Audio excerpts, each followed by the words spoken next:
Guys, Milton, oh my God, where did that come from? Why is it happening like this? Guys, the entire Southeast is still trying to get over Helene. I mean, obviously we have no control over all of this stuff, guys, right? But guys, if you are there, get out of here, right? Try to find somewhere you can go north of wherever you are. Do not stay there, guys, right? Bro, category 4, 131 or higher in terms of speed. Guys, let's go and check this video out. Good God. Hurricane hunters, apologies guys, face turbulence flying through Hurricane Milton. Suggestion via Discord.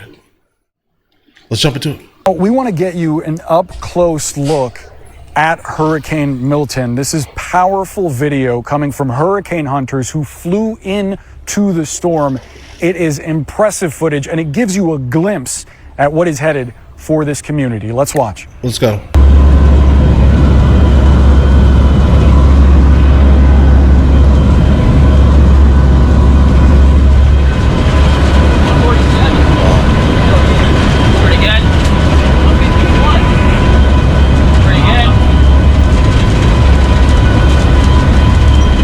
All for science, guys.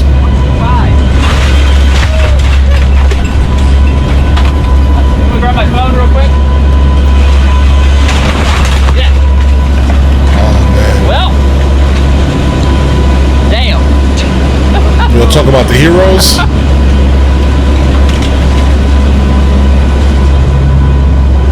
Hit the sun. All right, bro. Get the data and get out of here. All right.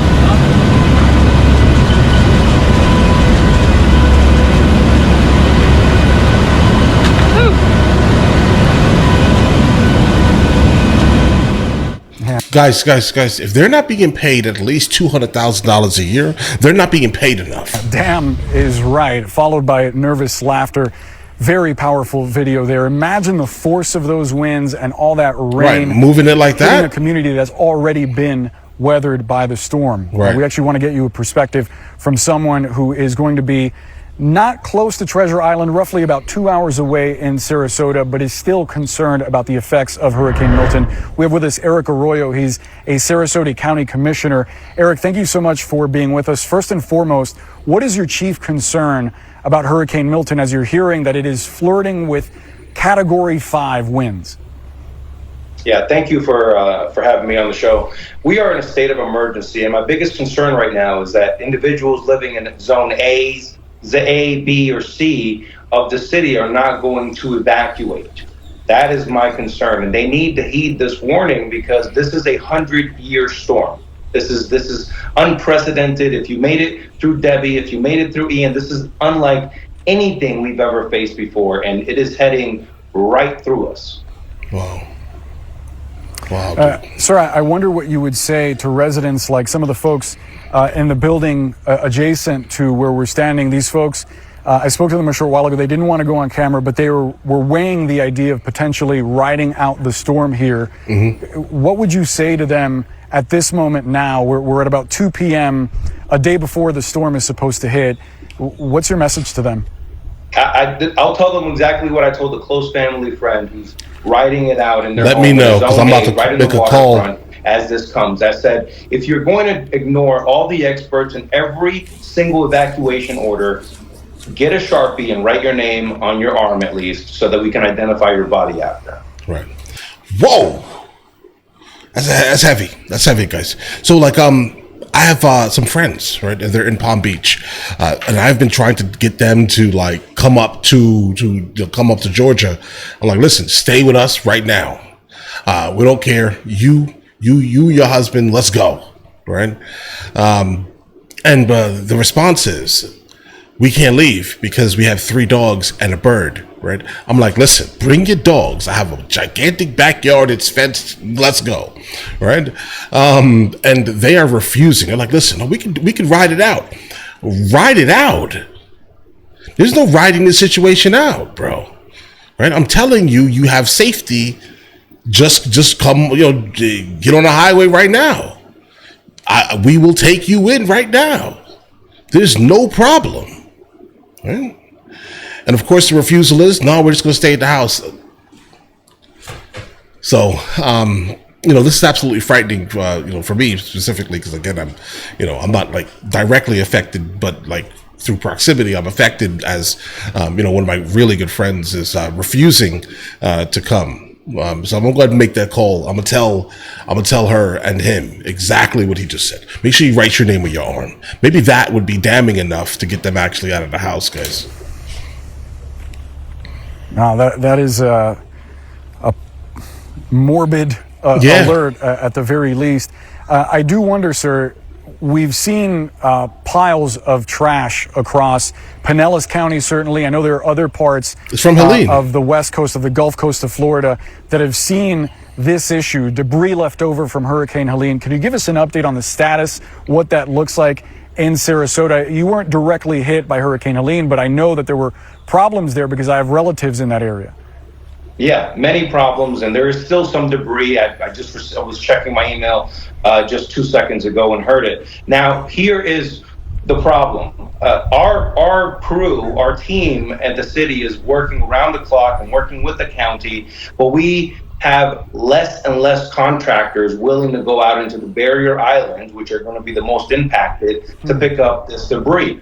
So it's only basically government workers now, and at some point, we have to withdraw because we're taking into account the safety of our employees. Right. So as of right now, it's just us. There's virtually no contractors willing to send their workers out into the barrier islands. We've sought the help of as much help as we can. The National Guard has sent us some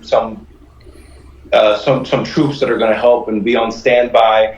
But it's a difficult situation with limited resources. Right now, all we can do is hope for the best, but prepare for the worst.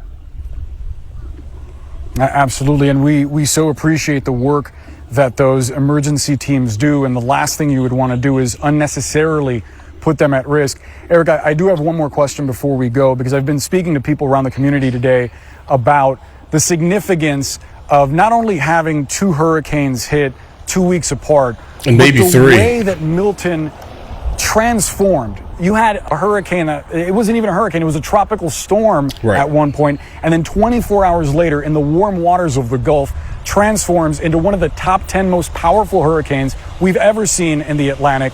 Does this sort of thing raise concerns for you about climate change and whether we're going to see more storms intensify this way in the future? Well, we've been speaking to the experts, and what they tell us is that it's because of the warm water that creates the climate that creates these rapidly intensifying hurricanes. And you've heard of El Nino. What we have right now in the Gulf of Mexico is La Nina. It's the inverse of that, but it is warm waters that create this environment. And I should probably check on Merida.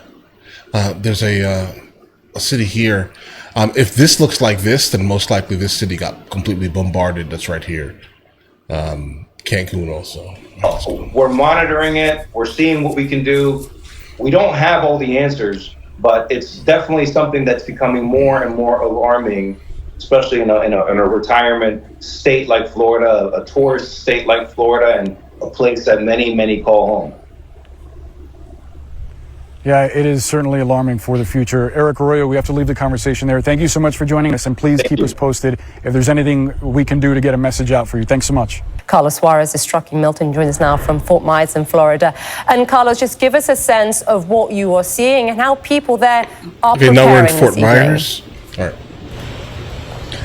Well, Issa, the folks that live in Southwest Florida and to the north of where we are very much getting prepared for Hurricane Milton as it continues to make its way north. Here in Fort Myers, business after business after business has put up plywood. They have sandbags out, all in anticipation of what we expect to be some significant flooding. This one business here behind me has just started in the last couple of minutes inflating a water dam. What they're doing, what you're taking a look at right there. Yeah, this is easily one of the smartest things, like specifically if you live in like a high flood area or a situation like what's happening right now. Yeah, this is definitely the smartest thing. This is going to cost less than rebuilding your entire business or house. Is an inflatable dam. They're filling it with water, all in an effort to try to keep some of the flooding out of this business. I'll tell you though, not really sure how much this is going to work, considering that the storm surge that is being forecasted for this part feet? of Southwest 10 Florida feet? is anywhere between 6 to 10 feet. And so 10 feet. if that does materialize, that water is going to be well above that inflatable dam here behind me. Part of why this part of Fort Myers is a part of an evacuation zone is because there is a rather sizable, a major river about a block and a half from where we are. It's called the Caloosahatchee River. That's going to flood. It goes out into the Gulf of Mexico, and it also goes into Lake Okeechobee, which is in the central part of Florida. What's going to happen, what the forecast is calling for, is that as the storm continues to make its way north and makes landfall as it stands right now, just to the north of us, we are still going to see all of that storm surge. We're still going to see all of that rainfall, anywhere between 6 to 8 inches over a 24-hour period. And then when you add in high tide, the fear is that that river, the Caloosahatchee, is going to overflow. It is going to crest. And so it is going to have to end up going somewhere. And that somewhere is where we are standing. Right where you are. This area has known to flood. 2 years ago, Hurricane Ian just pretty much destroyed a good part of Lee County and flooded a great deal of Fort Myers, where we are, and a large part of the damage was the flooding brought on by the Caloosahatchee River. And so these folks are taking the storm serious. They're trying to do everything they can to try to keep some of this water out. But I've got to tell you, if these storm surge predictions hold, I'm not entirely sure that inflatable dam is going to do much in keeping the water out of that business. Right. That is incredibly scary picture that you've just painted for us, Carlos, and of course important context for our viewers, because for so many of these people, of course, they only just started, right, picking up the pieces after Hurricane Helene, which also packed a punch these communities. So give us a sense, are people heeding the call, and how easy is it, Carlos, for people to get out of Tampa? Not very easy, from what I've seen. Well, so, I mean, as you noted, I was in Tampa a week ago. We were doing a story on the damage from Hurricane Helene up there, and the debris there's just not enough time has passed for officials and cities to clear that debris. And so the concern going into this storm is all of a sudden that stuff becomes like missiles. It becomes, projectiles. And the last thing you want are pieces of furniture and cabinetry and water tanks, being thrown around in 100 and 125 mile per hour winds. As for whether or not folks are getting out, I can tell you, having crossed over from South Florida last night, people are hitting the roads. They are trying to get over to South Florida on the eastern side of Florida. If they live north of where we are, they're trying to get more inland into the Orlando area. And then if they're not going to the Orlando area, they're just trying to get farther north from where they live in the Tampa Bay area. Because as you noted, the forecast track, if that holds, we're looking at a very powerful storm that's going to hit the Tampa Bay area over the next couple of days. All right, guys. So what I've seen, at least recently, again, I live in the Atlanta area, and I can definitely tell you that the highway going north is completely backed up, all the way, 100 miles or something crazy like that. From what I've seen, at least on the news recently. They're coming to Georgia, a lot of them. There's I think at the Atlanta Motor Speedway, I think it's in Hampton, Georgia, if I recall.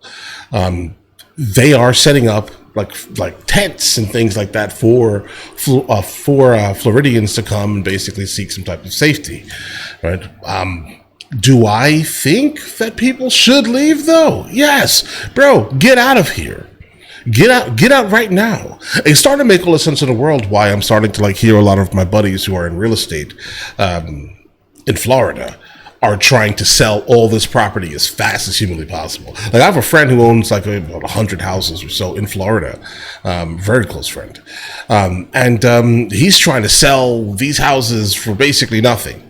He wants to get out of it because the insurance is about to go up. And there's a lot of things that are happening in Florida even before these two hurricanes happened, right? Everyone is just trying to get out of this region if they have their money tied to the land in any of these places. So the insurance was already over $1,000 at some places in Florida, right? The HOA fees were already crazy in Florida. Everyone's trying to escape. I would say, bro, get out as fast as you possibly can. all right, and be as safe as you possibly can. That's where I'm at mentally. But guys, all right, listen, you guys all have an absolutely amazing day, or attempt to, because I'm sure we will be hearing wild stories over the next couple of days, guys, so get ready for that, obviously. But call your family if they're there, tell them to get out of this place right now, all right? Yell at them, like, make them angry. Make them, like, want to, I don't know, fight you or something, and say, you got to come to my house and fight me, but you're safe.